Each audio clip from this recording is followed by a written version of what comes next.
그 순간 다시 격렬한 입맞춤이 이어졌습니다. 그는 제 허리를 감싼 손에 힘을 주며 한 발 한 발 거실 안쪽으로 저를 이끌었습니다. 뒤로 물러나던 다리가 소파에 닿자 저는 더 이상 물러설 곳이 없었습니다. 그는 잠시 숨을 고르듯 제 얼굴을 어루만지며 낮게 속삭였습니다. 평생 잊히지 않도록 당신을 온몸으로 각인하고 싶어요.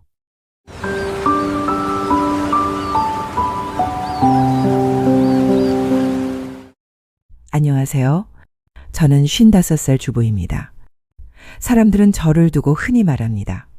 남편 있고 자식들 다 키워냈고 바깥 고생 한 번 없이 집안일을 해온 행복한 가정을 가진 여자라고요.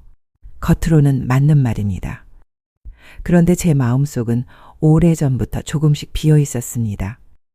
누구에게 굳이 말하지 않아도 느낄 수 있는 공허함. 웃고 있어도 한가운데가 텅 비어 서늘해지는 그 느낌 말입니다. 언제부터였는지 모릅니다. 남편이 저녁마다 TV를 켜고 소파에 몸을 묻던 때부터였는지, 아니면 아이들이 각자의 삶을 꾸리고 집을 떠난 그날부터였는지, 부엌에서 끓는 국물이 보글보글 소리를 내고 있었지만 제 안에서는 아무 소리도 나지 않았습니다. 살다 보면 누구나 그런 시절이 있다고들 위로합니다. 하지만 제게 그 시절은 좀처럼 끝날 기미가 보이지 않았습니다. 제 남편은 일을 무척 사랑하는 사람입니다. 그런 남편을 잘 알았기에 저는 집안일도 아이들 문제도 걱정거리가 되지 않도록 늘 뒷받침하며 살아왔습니다. 그게 집에 있는 사람의 당연한 몫이라 여기며 묵묵히 감내했습니다. 그런데 이제 자식들은 다 각자의 살림을 꾸려 떠났고 집에는 저와 남편 둘만 남았습니다. 그 순간부터 저는 마치 제 쓸모가 사라진 듯한 허전함을 느꼈습니다. 그래서 요즘은 오직 남편에게만 마음을 쏟습니다. 하지만 남편은 예전이나 지금이나 변하지 않았습니다. 제가 무엇을 해줘도 표현 한 번 없고 일상을 나누려 해도 제 속만 더 답답해질 뿐입니다. 그러던 어느 날 딸아이가 오랜만에 사위와 함께 집에 들른다고 했습니다. 저는 아이들에게 따뜻한 집밥을 해주고 싶어 부엌에서 분주히 손을 놀리며 음식을 준비했습니다. 양파를 채 썰고 고기를 담고 상추를 다듬으며 저는 바쁘게 움직였습니다. 엄마, 현관문을 열고 들어오는 딸아이의 밝은 목소리가 들렸습니다. 장모님, 저희 왔습니다. 뒤이어 사위의 반가운 인사도 이어졌습니다. 어서 오너라. 아직 몇 분 남았으니 거실에 앉아 TV 보면서 쉬거라. 저는 웃으며 아이들을 맞이했습니다. 아이들은 거실에 앉아 있었고 저는 부엌에서 분주히 음식을 차리고 있었습니다. 그때 사위가 전화를 받더니 제 쪽을 향해 말했습니다. 장모님, 제 친구가 근처에 있는데 잠깐 들러도 될까요? 제가 건네줄 물건이 있어서요. 저는 별다른 생각 없이 고개를 끄덕였습니다. 어머, 잘됐다. 그럼 친구도 밥 먹고 가라 해. 내가 수저 한 벌 더 놓으면 되겠네. 저는 웃으며 수저 한 세트를 더 준비했습니다. 그리고 곧 울린 초인종. 저는 급히 가서 문을 열었습니다. 현관문이 열리는 순간 저는 잠시 숨이 멎었습니다. 눈앞에는 젊고 훤칠한 남자가 서 있었습니다. 요즘 젊은이들은 어쩜 이리도 잘생겼을까. 순간 그런 생각이 스쳐 지나갔습니다. 그는 고개를 숙이며 공손히 인사했습니다. 그 순간 매끄럽게 드러난 목선이 눈에 들어왔습니다. 웃을 때는 살짝 패이는 보조개가 있었고 말투는 정중하고 단정했습니다. 어머님, 안녕하세요. 갑작스럽게 찾아뵈어 죄송합니다. 그 한마디가 이상하리만치 따뜻하게 들렸습니다. 제 심장은 이유를 알 수 없는 박동으로 두드리기 시작했습니다. 내가 요즘 너무 집에만 있어서 그런가. 낯선 사람 하나 본 것뿐인데 심장이 이렇게 뛰다니. 이번 주엔 나가서 오랜 친구라도 한번 만나야겠다. 저는 애써 마음을 다잡으며 속으로 다짐했습니다. 그날 저는 괜히 평소보다 더 많은 반찬을 꺼내고 물잔을 더 자주 채웠습니다. 그가 젓가락을 들 때마다 제 시선도 따라갔습니다. 그는 눈치를 챈 듯 조심스럽게 웃었습니다. 웃음은 가벼웠지만 공기는 묵직했습니다. 식탁 위로 조명이 비치고 그 빛이 그릇 가장자리를 둥글게 감싸는 것을 보며 저는 뜬금없이 오래된 사진을 떠올렸습니다. 신혼 때 남편과 함께 웃던 사진. 그 사진 속 제 눈빛은 지금보다 훨씬 밝았습니다. 엄마, 우리 요즘 일 때문에 이 근처에 자주 와요. 근처에 올 때마다 맛있는 밥 해줄 거죠? 딸아이와 사위가 동시에 웃으며 저를 바라보았습니다. 저는 따라 웃으며 대답했습니다. 그자나도 엄마 요즘 할 일도 별로 없고 심심한데 와서 엄마 좀 못 살게 굴어줘. 그날의 분위기는 그렇게 화기애애하게 마무리되었습니다. 그저 평범한 가족의 저녁 식사였죠. 그런데 며칠 뒤 저는 그를 다시 마주쳤습니다. 사위가 볼 일이 있다며 집에 잠시 들렀고 그는 현관 앞에서 공손히 인사를 건넸습니다. 어머님, 지난번 반찬 정말 맛있었습니다. 짧은 한마디였지만 그 말이 제 마음 어딘가를 톡 하고 건드렸습니다. 누군가 제 손맛을 그렇게 또렷하게 기억해 준 게 도대체 얼마만인지 별것 아닌 칭찬 하나에 제 하루의 온기가 달라졌습니다. 한 번 보고 말 줄 알았던 사람을 다시 마주치니 뜻밖에도 반갑게 느껴졌습니다. 어느 날 아침 전화벨이 요란하게 울렸습니다. 수화기 너머로 들려온 건 사위의 밝은 목소리였습니다. 장모님, 다름이 아니라 제 친구 녀석이 자꾸만 장모님 반찬이 먹고 싶대서 이렇게 전화드렸습니다. 번거로우시겠지만 오늘 점심에 제 사무실로 와주실 수 있으세요?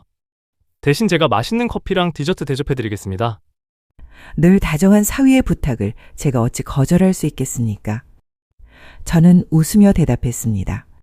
그럼 마침 오늘 뭐 할까 고민 중이었는데 나야 고맙지. 점심에 갈게. 전화를 끊고 나니 마음 한쪽이 묘하게 두근거렸습니다. 사위와의 약속이었지만 이상하게도 제 머릿속에는 그 친구의 얼굴이 가장 먼저 떠올랐습니다. 요즘 젊은이들 고생 참 많아. 이렇게 집밥이 그리울 땐 언제든 나한테 얘기해. 저는 괜스레 안쓰러운 마음이 들어 그렇게 말했습니다. 그날도 제 도시락을 맛있게 먹는 그의 모습을 보며 제 마음은 묘하게 뿌듯해졌습니다. 누군가 제 정성을 저렇게 기쁘게 받아주고 맛있게 먹어주는 일이 얼마나 오랜만이던가요. 그는 숟가락을 내려놓으며 살짝 웃더니 조심스레 말을 꺼냈습니다. 사실 혼자 살다 보니까 집밥을 몇 번 해보긴 했는데 혼자 먹으니까 맛도 없더라고요. 저 가끔 들러서 밥 얻어 먹어도 되죠? 장난 섞인 말투였지만 그 눈빛은 가볍지 않았습니다. 순간 제 가슴이 묘하게 철렁 내려앉는 듯 했죠. 어쩌면 단순한 농담일 수도 있었지만 저는 그 속에서 설명하기 힘든 알 수 없는 온기를 읽어버린 것입니다. 그렇게 반찬 핑계를 대고 만나는 일이 점점 잦아졌습니다. 어색했던 기류도 어느덧 사라지고 자연스럽게 대화가 오가곤 했습니다. 하지만 그때까진 몰랐습니다. 한 사건이 제 남은 인생을 송두리째 흔들어 놓을 거라는 걸요. 그날은 비가 억수같이 쏟아지던 아침이었습니다. 남편은 늘 그러듯 일찍부터 집을 나섰고 저는 혼자 부엌에서 커피를 내리고 있었습니다. 그런데 갑자기 현관벨이 울렸습니다. 이 시간에 누가 오지? 고개를 갸웃하며 문을 열자 낯선 풍경 속에 낯설지 않은 얼굴이 있었습니다. 사위의 친구가 젖은 웃음을 띠고 서 있더군요. 저 여기 근처 왔다가 비가 너무 와서 택시가 잘 안 잡히네요. 혹시 민폐가 되지 않는다면 잠깐 비가 그칠 때까지 있어도 될까요? 순간 제 심장은 미친 듯 요란하게 뛰기 시작했습니다. 그래요. 어서 들어와요. 마침 커피를 내리던 참이었는데 같이 한잔해요. 저는 최대한 자연스럽게 대답했지만 목소리가 살짝 떨리는 걸 제 자신도 알아차릴 수 있었습니다. 그가 거실로 들어서는 순간 눈길이 저도 모르게 그에게 꽂혔습니다. 셔츠는 빗물에 흠뻑 젖어 있었고 천이 몸에 달라붙어 어깨와 등줄기에 선이 고스란히 드러나 있었습니다. 움직일 때마다 단단히 잡힌 잔근육이 옷너머로 미묘하게 꿈틀거렸습니다. 머리카락 끝에서 떨어지는 물방울이 목선을 타고 흘러내렸고 그때마다 젖은 셔츠 사이로 은근히 드러나는 피부결이 제 시선을 자꾸만 끌어당겼습니다. 아, 죄송합니다. 제가 너무 갑작스럽게 찾아왔죠. 그가 미안한 듯 웃으며 소파에 앉자 셔츠가 살짝 벌어지며 은근한 채취가 공기 속으로 번졌습니다. 저는 수건을 가져와 건네며 시선을 피했습니다. 감기 걸리겠네. 여기 닦으세요. 순간 그의 손끝이 제 손끝을 스쳤습니다. 아무 일도 아니었지만 제 심장은 더욱 세차게 뛰고 손끝마저 얼어붙은 듯 떨려왔습니다. 커피 향이 은은히 퍼지고 있었지만 제 코끝을 스치는 건 오히려 젖은 빗물 냄새와 그의 채취였습니다. 그날 저는 처음으로 이 만남이 단순한 우연으로만 끝나지 않을 거라는 걸 어렴풋이 느끼고 있었습니다. 따뜻한 커피 한 잔을 그에게 건넸습니다.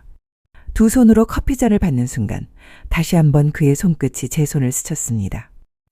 아무것도 아닌 우연 같았지만 그 미묘한 다음이 제 심장까지 파고들어와 요동치게 만들었습니다. 그때였습니다. 그는 잠시 머뭇거리더니 한 손으로 커피잔을 탁자 위에 내려놓고 다른 한 손으로 제 손을 단단히 붙잡았습니다.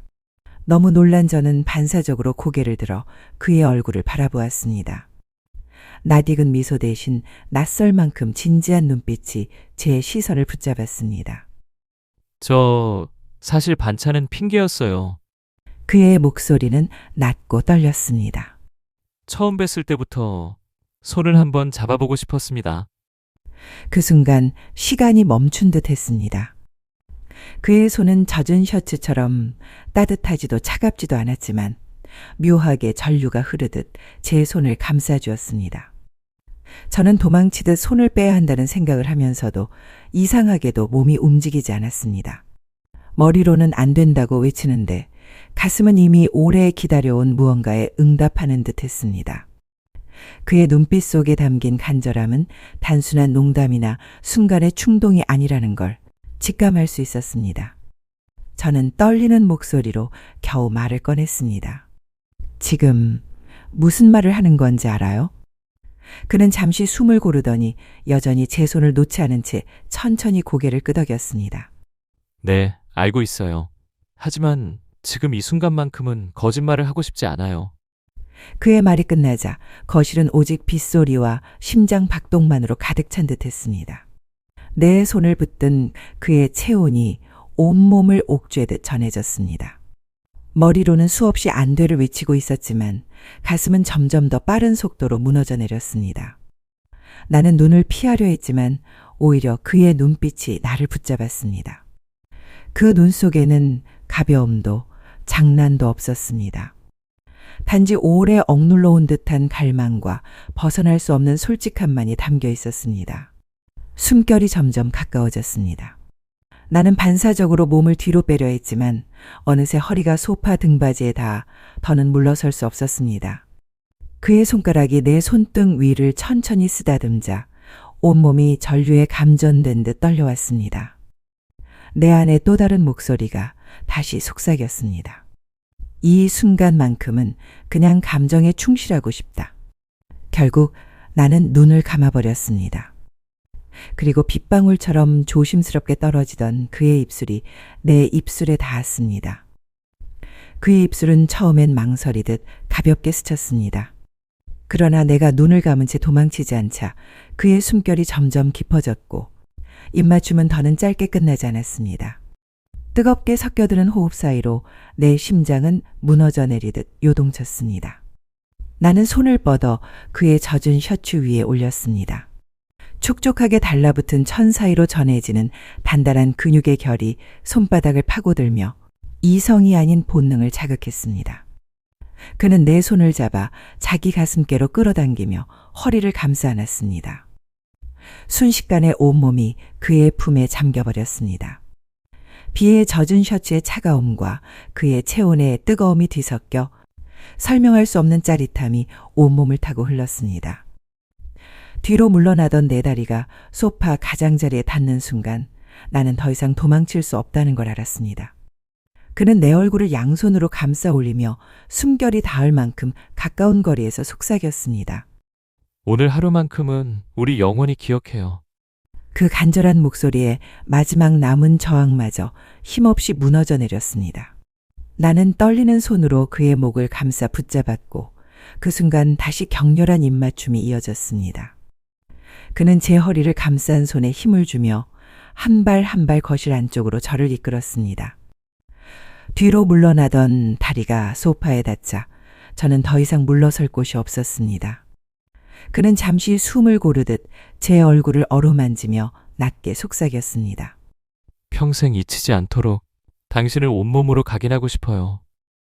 그 말이 귓가를 파고드는 순간 저는 더 이상 이성을 붙잡을 수 없었습니다. 젖은 셔츠가 벗겨져 바닥에 떨어지는 동안 제 심장은 이미 제어 불가능한 리듬으로 뛰고 있었습니다.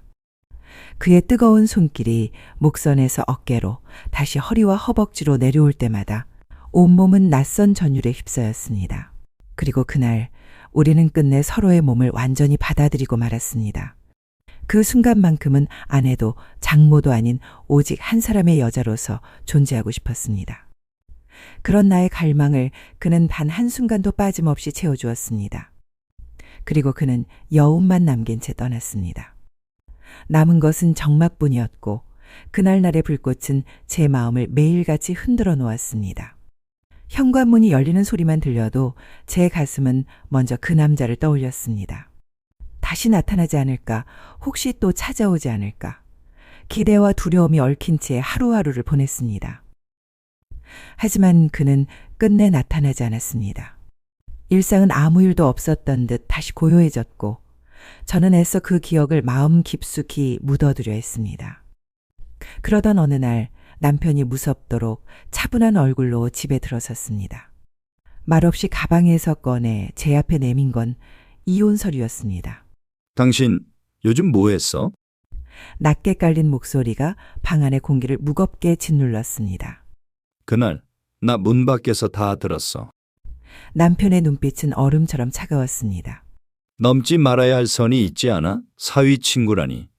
내가 참 더러워서. 그 순간 저는 숨조차 쉴 수 없을 만큼 얼어붙었습니다. 다른 결론은 없어. 이혼해. 맨몸으로 이 집에서 나가. 그러면 지난 몇십 년 함께 산 정을 생각해. 아이들한테는 비밀로 해주지. 담담하게 떨어지는 남편의 목소리와 태도에서 그 역시 더 이상 제게 아무런 감정이 없음을 깨달았습니다. 그러고는 다시 날카롭게 이어졌습니다. 만약 일을 복잡하게 만들면 자식들뿐 아니라 이 동네에서 평생 머리도 못 들게 만들어주마. 잘 생각해. 그렇게 남편은 차갑게 통보만 남긴 채 저에게 단 3일이라는 시간을 주고 떠났습니다. 제 한 번의 실수로 인해 인생의 갈림길에 서게 되었습니다. 아무리 고민해도 답이 보이지 않아 이렇게 답답한 마음을 붙잡고 사연을 보냅니다. 넘지 말아야 할 선을 넘은 건 사실이지만 제 감정을 외면한 채 무심함 속에서 흘려보낸 지난 세월은 누가 보답해 주나요? 저는 이제 어떤 선택을 해야 할까요? 모든 걸 다 드러내고 끝까지 맞서야 할까요? 아니면 조용히 체면을 지키며 떠나야 할까요? 여러분이라면 어떤 선택을 하시겠습니까?